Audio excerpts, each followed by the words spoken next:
Isang mapayapang araw sa iyo, kaibigan. Welcome sa Prayer Impact Ministry, kung saan tayo po ay nanalangin sa ating mga kapatid sa Panginoon.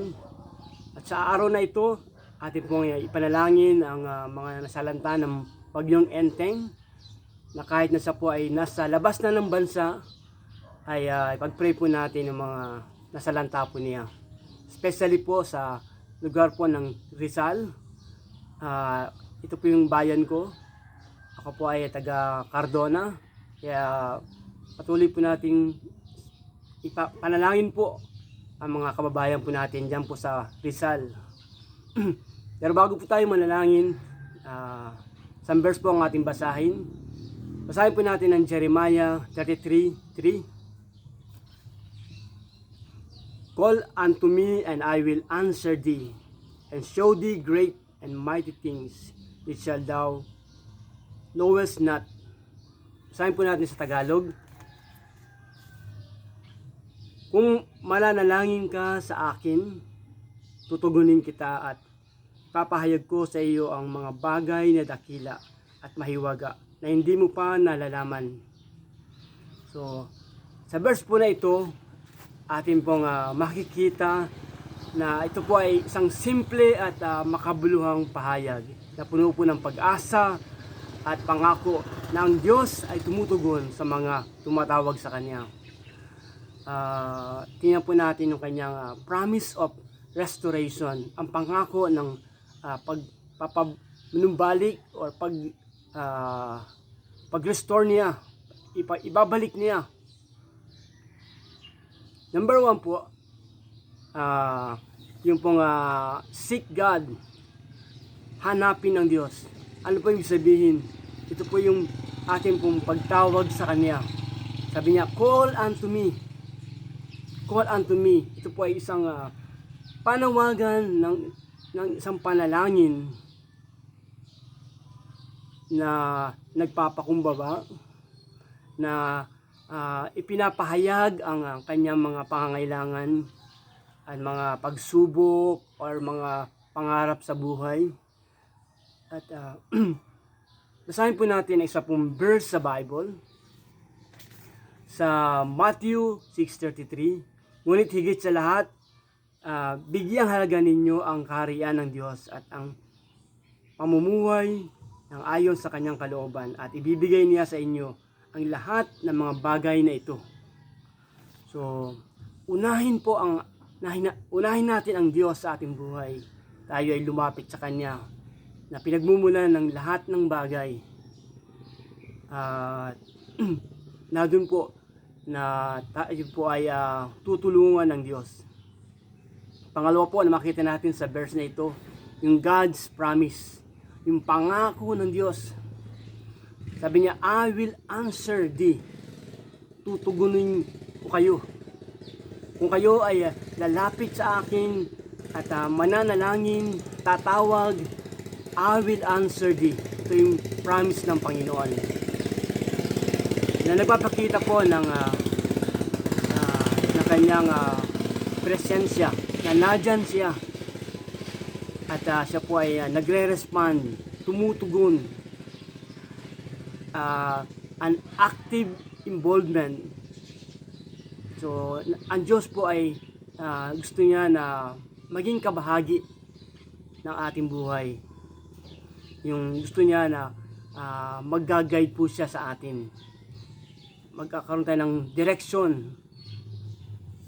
Basahin po natin ang Hebrew 13:5. Sabi po sa Hebrew 13:5, huwag kayong magmukhang pera at masiya na kayo sa anumang nasa inyo, sapagkat sinabi ng Diyos, hindi kita iiwan ni pababayaan man. Ito po isang magandang pangako ng Diyos na hindi niya tayo iiwan, hindi niya tayo pababayaan. Anumang sitwasyon meron ka, kung man ay binagyo o hindi, ang Diyos hindi ka iiwan, hindi ka niya pababayaan. Pangako po yan ng Diyos. Panghawakan po natin. Pangatlo po na makikita natin, yung mystery of God. Hiwaga ng Diyos. Sabi niya doon sa I will show you great and mighty things. Ipapakita ko sa iyo ang mga dakila at kamamanghang mga bagay. At ito po ay gustong ibahagi ng Diyos yung kanyang mga kaalaman, karunungan sa atin po. Ikaw na lumalapit sa Diyos, ikaw na nais makilala ang Diyos.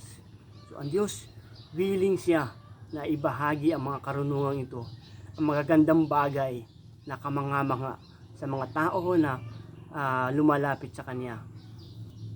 Basahin po natin ang Isaiah 55:9. Kung paanong ang langit ay mas mataas kaysa lupa, ang aking kaparaanan ay higit kaysa inyong kaparaanan, at ang aking kaisipan ay hindi maaabot ng inyong kaisipan. So ganun po kadakila ang Diyos. Iba yung pamamaraan niya, iba yung kanyang kaisipan, dahil siya nga po ay dakila at makapangyarihan. Pangapat po na ating makikita yung God's revelation. Sabi niya, yung mga bagay na hindi mo pa alam. So gusto itong ipakita sa iyo ng Diyos yung mga bagay na ito, o ipaalam sa iyo o sa atin, para tayo po ipatuloy na mag-grow, spiritual grow tayo, spiritual enlightenment, yung ating spiritual ay magkaroon ng liwanag. God's purpose and plan, ito po ay ipapaalam sa atin ng Diyos yung mga plano niya at mga layunin niya. Kung patuloy po tayo nakikilala sa Kanya, or uunahin natin siya sa lahat ng nais na siya po ay lapitan para manalangin po. So sa umaga po ito, sabi po ng verse na ito po ay isang panawagan sa atin na hanapin siya sa panalangin at paghingi ng kanyang gabay. Isang pangako ng pag-asa na ang Diyos ay naroon at tumutugon sa mga humahanap sa Kanya, na lumakad sa liwanag ng Kanyang katotohanan. So umagang ito tayo po ay manalangin. Dakilang Diyos, maraming salamat Panginoon sa umagang ito. Patuloy namin po itinataas Panginoon ang mga nasalanta ng bagyo, ng bagyong Enteng. Lord, kayo po ang patuloy na kumilos sa mga taong ito. Sila man ay nabahaan, sila man ay nahihirapan sa oras na ito, Panginoon. Patuloy po na kayo ang magbigay ng kalakasan, pag-asa, Panginoon. Ang sabi mo sa iyong salita, kami po ay lumapit at tumawag lamang sa iyo, Panginoon, at ikaw ay tutugon sa bawat panalangin namin. Kaya sa umagang ito, Panginoon, nais namin angkinin ang kasagutan ng aming mga panalangin. Salamat, Panginoon, sa inyong pagkilos na gagawin sa buhay po ng mga tao na naapektuhan ng bagyo. Tulungan po sila ng government na bigyan ng tulong na kailangan nila, Panginoon. I-rescue ang mga dapat i-rescue. Dalangin namin, Panginoon, na magkaisa po kami, na ito po ay malampasan namin sa tulong mo, Panginoon. Salamat po sa iyong pangako na aming pangahawakan, na hindi mo kami iwan, hindi mo kami pabayaan, anumang sitwasyon meron kami. Lord, salamat po, napakabuti mo. At sa umagang ito, patuloy namin ikaw, O Diyos, ay aming uunahin sa aming buhay. Ito po ang aming dalangin sa pangalan po ni Jesus. Amen and amen. So sa umagang ito, salamat kapatid. Ang Diyos ay tandaan mo na tumutugon sa ating mga panalangin. Huwag tayo magsawa na lumapit sa Kanya. May bagyo man o wala, tayo po ay lumapit sa Kanya.